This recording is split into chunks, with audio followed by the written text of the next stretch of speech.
A mom was asking me recently for any advice on convincing her husband to allow their children to feel their emotions without feeling like he had to make them stop crying or expressing themselves. This is a really complicated topic, and the simplest and shortest answer is that adults really can't force other adults to do things that they don't want to do, including change when they don't want to change. All you can do is control your own actions and know when a line has been crossed, past which point your children are literally unsafe and you truly need to do something in order to protect them. Assuming that this situation isn't actually crossing that line, then this was my answer.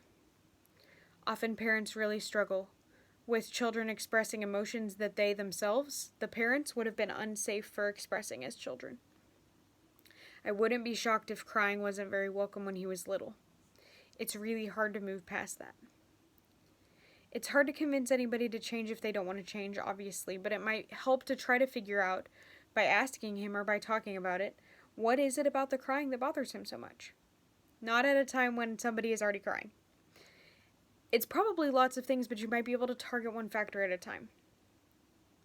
If he's sensitive to the sound specifically, I am, then headphones or earplugs might help him get down from the fight or flight edge and back into his rational brain.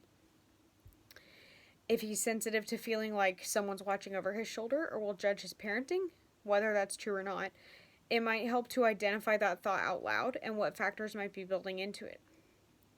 As a really broad example, someone might be more likely to be afraid that their child's crying will result in them being judged if they live near judgy family members who they see all the time, or are a minority race in a town where they feel like they have to be on their best behavior, or were raised with intense judgment and have internalized it. And identifying what inner work would need to be done is the first step there, because each of those scenarios would need something very different to be able to learn to change. If he feels like crying is a sign that he's doing a bad job, as a bad parent, needs to make it stop, then it might be very freeing for him to learn that children crying doesn't reflect on him or his worth. But it's a bit long process too, not just flicking a switch. If he feels like the crying is just not appropriate, that they're too old or so on, then reading about child development for your child's age might at least help him not feel so alone and understand better what children this age usually do, including cry. And so on and so on. There could be many more factors that I didn't name, and I know that it's nearly impossible to just foist this inner work onto another person, no matter how much you wish you could.